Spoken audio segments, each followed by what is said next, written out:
It's just not working today. Okay, moving on. Speaker number 4. Today, Roy is going to be talking about the value of writing a book to advance your career as a paid professional speaker.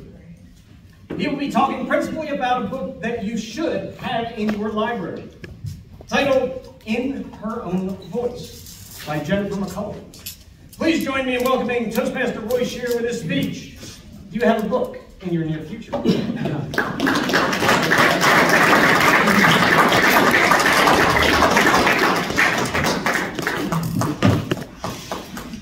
Good morning.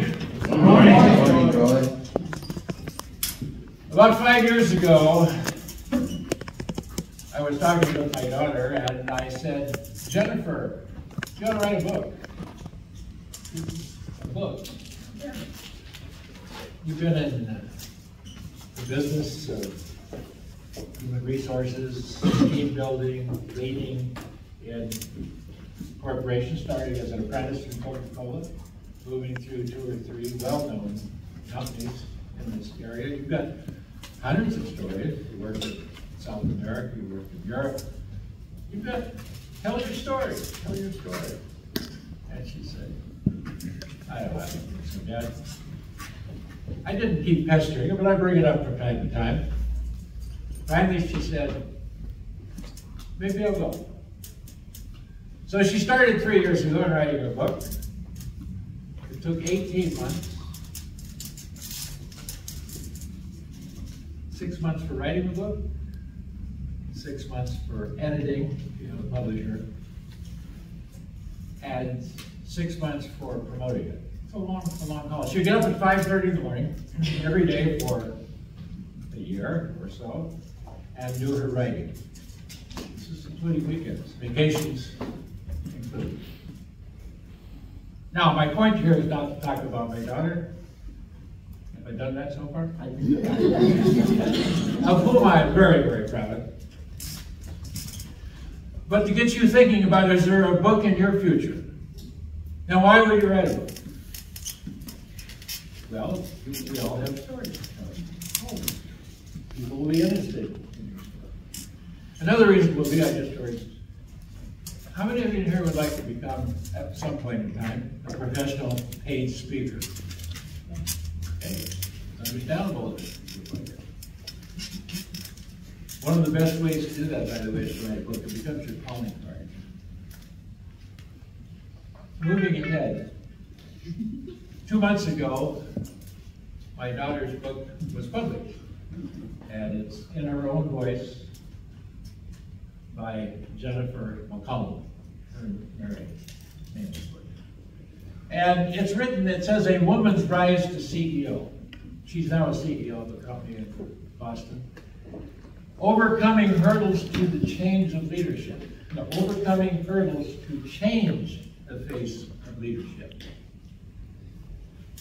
What her company, and she is largely talking about in this book, is women over the years, and in this country, perhaps others, have been impeded in trying to get through the glass ceiling. Now, you've heard all of this before. She has a lot of statistics in there, not too many to bore you, that 30% of the women who have hit the glass ceiling will never quite break through because of that ugly word called men.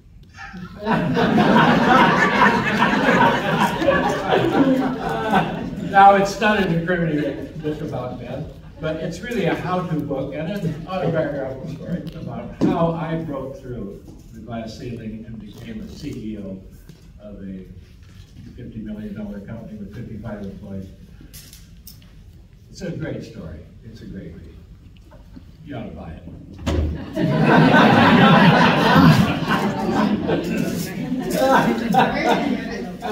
Amazon has 33 million books in their inventory. 33 million. 95% of them, no, I'll make this correct. Most of them have sold 500 copies over a period of years. That's not a lot of books. Again, I'm bragging. Jennifer has now sold over 6,000. She was on the Amazon bestseller list. And surprisingly enough, 2 weeks ago, I was walking through the airport in Orlando on my way to Washington, D.C.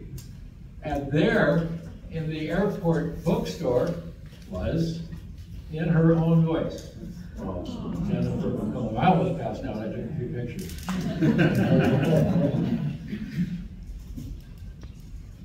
I started to talk about professional speaking. Bragging about my daughter again. I just can't help it. Last year she gave 33 speeches made around the U.S. and internationally, actually, in India, Greece, England, Paris. So this book has launched her into a new level. Now she's still a CEO, but she's out and about as well. So think about this. You do have I want to back up a little bit. How many people, women in this room, felt that you had the same skills, you had the same background, were probably even, you thought, probably true, more intelligent than some of the people around you, and yet the man got promoted and you didn't? Raise your hand if that ever happened to you.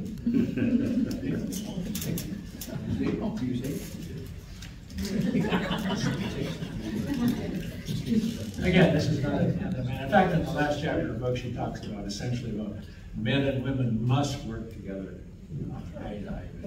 There's too many statistics to point out that it's an unfair playing field. No, I don't just say that because I'm a woman dressed up as a man.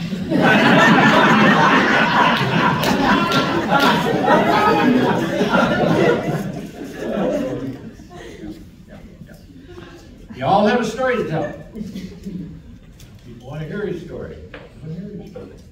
You've learned things in life that are indisputable. You own them. They're yours. Think about that. Particularly if you want to move into the professional speaking level, which I've talked about at great length. You want it? At great length. Anyway. So what's next? What's next? Well, the next thing is I give these books away to women who I think are at this point in life. You've been in a corporate structure or a business structure of some kind, and you want to move on to the next level. And I have my daughter autograph these books. I told her to get it and join the club. And this one goes to Rebecca. It says, and I said, sign something, Deborah. I told her. She said, the world needs your caring and unadmitted voice. Thank you for being a loyal member of one of our Toastmasters and a friend to my father. Keep leading, Rebecca.